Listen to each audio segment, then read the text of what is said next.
வணக்கம். இப்போது இந்த குருப்பெயர்ச்சி பலன்கள் எவ்வாறு இருக்கும் என்பது இந்த குரோதி வருடம் சித்திரை மாதம் 18ஆம் தேதி ஆங்கில தேதி 1/5/2024 அன்று இந்த குரு பகவான் மேசத்திலிருந்து ரிஷபத்திற்கு பயிற்சி ஆகிறார். பகல் 1:02 அன்னைக்கு திருவோணம் கடக லக்னம் மகர ராசியில் குரு பகவான் பயிற்சி ஆகும் ஒரு காலகட்டத்தில் கிரகங்கள் லக்னாதிபதி, ராசியாதிபதி, நட்சத்திராதிபதி நின்ற நிலை பார்க்கும் ஒரு நிலை. இந்த குரு பகவான் இந்த துலாம் ராசிக்கு எவ்வாறு இருக்கிறது என்பதை பார்ப்போம். இந்த துலாம் ராசி சுக்கிரன் உச்ச வீடாக சித்திரை, சிவாதி, விசாகம் இந்த 3 நட்சத்திரங்களை உள்ளடக்கி சரம், காற்று, ஆண் ராசி, ஒற்றை ராசியாக இடுப்பு பகுதி, தோல், சிறுநீரகம் போன்ற பகுதிகளை, உடற்கூறுகளை தொடுதல் குறிப்பாக இந்த துலாம் ராசி தராசு முனையில் நின்று நடுநிலை, தர்மபிரபு, நீதிமான் அப்படின்னு சொல்லக்கூடிய ஒரு வாய்ப்புகள் இருக்கக்கூடிய ஒரு நிலைப்பாடு இந்த குருப்பெயர்ச்சியினால் இந்த துலாம் ராசிக்கு மிகுந்த காலமாக, சிறந்த காலமாக, சிறப்பான காலமாக குரு பகவானால் அப்படின்னு பார்த்தீங்கன்னா, குரு ராசியில் 8ஆம் இடம் நின்ற இடத்தில் நின்று 6ஆம் இடம். அப்போ 8, 6 குரு நின்று பாதக சாதகம். அதாவது இப்போ அதுக்கு அதுதான் அந்த கேபி பாவத்தில் அதுக்கு ஒரு உதாரணம் அதுதான். அதாவது 6, 8, 12 சிக்னேட் பண்ணுது சாதா பாவ நிலையில், சாதா ஜோதிட முறை ஏ டைப்புன்னு சொல்கிறது, ஏபிசி டைப்பில். அப்போ ஏ டைப்பினுடைய ஒரு பாவமுனை அப்படின்னா 6, 8, 12 சிக்னேட் பண்ணால் பொதுவான ஒரு கணிப்பு. இதில் பொதுவாக இது சரியில்லை அப்படின்னு சொல்லப்படுது. அது தவறு, அப்படி இல்லை. 6, 8, 12 நிற்கக்கூடிய அந்த சப்லாடு, ஸ்டார்லாடு பாவநிலையில் எந்த கிரகங்கள் யாருடைய நட்சத்திரத்தில் நின்று பலன் பார்க்கிறார் அப்படிங்கிறது தான் ஜாதகம். அதுதான் கேபி பாவம், அதுதான் பலன். அப்போ குரு பலன் வரட்டும், ராகு கேது பயிற்சி, சனி பயிற்சி ஆகட்டும், எதுவாக இருந்தாலும் ஆகட்டும், ஆனால் கேபி பாவத்தில் சில அதாவது பலன்கள் ஒரே மாதிரியாக வரும். கேபி பாவத்தில் துல்லியமாக வரும். இதுதான் இப்படி இருக்கலாம்னு சொல்கிறது தான் ஏபி டைப்பு. ஆக இப்படித்தான் இருக்குன்னு சொல்கிறது தான் கேபி பாவம். இதுதான் அந்த கேபி இதுக்கும் அதுக்கும் உள்ள என்ன வித்தியாசம் அப்படிங்கிறத எடுக்கிறது. இப்போ நம்ம பலன் சொல்லக்கூடிய விதமே 3ஐயும் சார்ந்த நிலை தான். நம்ம பலன் கொடுக்கறதும் சொல்கிறது, எடுத்து மக்களுக்கு கொடுக்கப்படுகிறதும் இந்த 3ஐயும் சார்ந்த நிலை. ஆக பாவநிலை 12 பாவங்கள். ஆக்சுவலாக பாவநிலை நட்சத்திரம், நட்சத்திராதிபதி நின்ற நிலை, உபநட்சத்திராதிபதி நின்ற நிலை, உப நட்சத்திராதிபதி நின்ற நிலை. இந்த 3 நிலையும், முதல் நிலை, கடநிலை, இடைநிலை, கடநிலைங்கிற மாதிரி 3 நிலையும் ஆராய்ச்சி பண்ணி அந்த விதத்தில் 6, 8 அப்போ அந்த பாவ நிலையை குரு நின்று பார்த்தால் அது தகுதி இல்லாத ஒரு இடத்தை பார்க்கிறார். ஆதலால் பலன் கொடுக்க மாட்டாரோ துலாம் ராசிக்கு அப்படிங்கிறது அப்படி இல்லை, அது பொய்யே. அப்போ துலாம் ராசிக்கு அதிபதி சுக்கிரன். அப்போ அந்த சுக்கிரன் என்ற லாடு, அதாவது சப்லாடு சுக்கிரன். இப்போ சுக்கிரன்னா போராடம். அப்போ இந்த போராடம் அப்படின்னா அந்த சுக்கிரனுடைய நட்சத்திரம் அது. அப்போ இந்த சுக்கிரனுடைய நட்சத்திரம் அப்படிங்கிறது அப்போ பரணி, பூரம், போராடம். அப்போ அந்த 3 நட்சத்திராதிபதி நின்று அந்த நட்சத்திராதிபதியுடைய ஸ்டார்லாடு. அப்போ போரம். அப்போ பூர நட்சத்திரம். அப்போ சுக்கிரன் அப்போ அந்த நட்சத்திரம் யாருடைய சப்லாடில் இருக்கா, இதுதான் மேட்ரு. அப்போ அவர் அதாவது ஜாதகத்தில் 11க்கு, அப்போ 11ஆம் பாவம் சூரியன், சந்திரன்.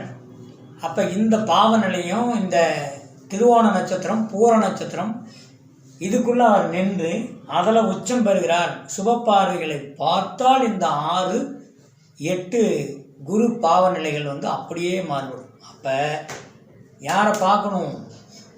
அப்போ அந்த நின்ற வீடுனுடைய ஸ்டார்லாடு, சப்லாடு அவர்கள் முழு பலன்களை அள்ளி கொடுத்து விடுவார். ஆக இந்த குரு பயிற்சியினால் துலாம் ராசி சிறப்புறும். நீதிமான், நீதி தேவதை அப்படின்னு சொல்லக்கூடிய ஒரு வாய்ப்பு. சொல் செயல், சொல்லொன்று செயலொன்று அல்ல, சொல்லுதான் செயல், செயல்தான் சொல் அப்படிங்கிற மாதிரி இவங்கெல்லாம் இருப்பாங்க. அதற்கு இந்த குரு பயிற்சி ஒரு நல்ல வாய்ப்பு. அப்போ 6, 8, 12 சிக்னேட் பண்ணுனா இந்த பாவத்தில் நிற்கிது. குரு நின்று இந்த பாவத்தை பார்க்குறாரு. 6ஆம் பார்வை 8ஆம் பார்வையாக. அப்போ இது என்ன? விரோத பார்வை, கோரப்பார்வை, முரட்டுத்தனமான பார்வை. அப்போ இவருடைய பாவநிலைகள் பாவாதிபதி நின்ற சப்ளாடு, நட்சத்திராதிபதி நின்ற சப்ளாடு சாதகமாக உள்ளது துலாம் ராசிக்கு குரு பயிற்சி. நம்ம அப்படி தான் எடுக்கணும். அந்த மாதிரி எடுத்து அந்த மாதிரி கொடுத்தா மட்டும்தான் ஆக சிறப்பு யோகத்தை கொடுப்பார். சரி, இப்போ ராசிக்கு 5ஆம் பாவத்தில் சனி, 10ஆம் பாவத்தில் அவர் நின்ற 10ஆம் பாவம்னா அப்போ வந்து நட்சத்திரம். அப்போ அவர் என்னன்னா சொந்த வீடு, சனி வீடு அந்த இடத்துல வந்து அப்போ இந்த துலாம் ராசிக்கு வந்து 5ஆம் பாவம். ராசிக்கு 5ஆம் பாவத்தில் சனி உச்சம் பெறுகிறார் சொந்த வீட்டில். அதே தான் மெயினாக பார்த்தீங்கன்னா இதில் ஒன்றுமே இல்லை, பரிகாரமே அதே தான், வேறையெல்லாம் ஒன்றுமே கிடையாது. சித்தர்கள் வழிபாடு, முன்னோர்கள் வழிபாடு, பெரியோர்கள் வழிபாடு, ஆக இறந்தவர்களுடைய ஆசீர்வாதம், முன்னோடு இருக்கக்கூடிய கர்ம பலன்கள் வந்து தடைகள் அப்படின்னா அந்த கர்ம பலன்களிலிருந்து வெளிவருவதற்காகத்தான் இந்த ஒரு விஷயங்கள் சொல்லப்படுகிறது. அதுதான் வந்து முடிஞ்ச அளவுக்கு வழிபடக்கூடிய ஒரு வாய்ப்பு யாருன்னா முன்னோர்கள் தான். அப்போ யாரா கடவுள்னு பார்த்தா முன்னோர்கள் தான். அப்போ அவர்கள் தான் நீதிமான், ஆன்மீகவாதிகள், உண்மையான கடவுள், உண்மையான ஆன்மீகவாதி, உண்மையான ஒரு பொக்கிஷம் சொல்லக்கூடிய ஆட்கள் எல்லாம் அப்படின்னு சொல்கிறாங்க. நிறையா அது உதாரணத்துக்கு நிறையா பேர் அவங்கள சித்தர்களை வழிபாடு, வள்ளலார் இந்த மாதிரி வந்து நிறைய விஷயங்கள்லாம் இருக்குது. இப்போ வந்து பட்டினத்தார், வள்ளலார், இப்போ எல்லாருமே ஒரு இப்போ பாம்பாட்டி சித்தர், இப்போ எல்லா சித்தர் பெருமக்களும் வந்து ஒவ்வொரு விதமான கோட்பாடுகளை, ஒவ்வொரு விதமான விஷயங்களை எல்லாம் சொல்லியிருக்காங்க. அப்போ இது எல்லாமே வந்து இந்த ஜோதிடத்துக்கும் சித்தர்களுடைய பொன் வழிமுறைகளுக்கும் இதுக்கெல்லாம் வந்து நிறைய கனெக்ஷன், நிறைய தொடர்புகள்லாம் வந்து புலிப்பாணி சித்தர்.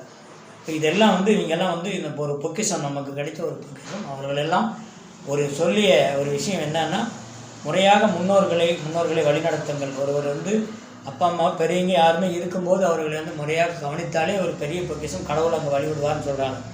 அதுதான் உண்மை. அதனால் இந்த குரு பயிற்சி ஒரு பொக்கிஷமான ஒரு காலம் இந்த துலாம் ராசிக்கு.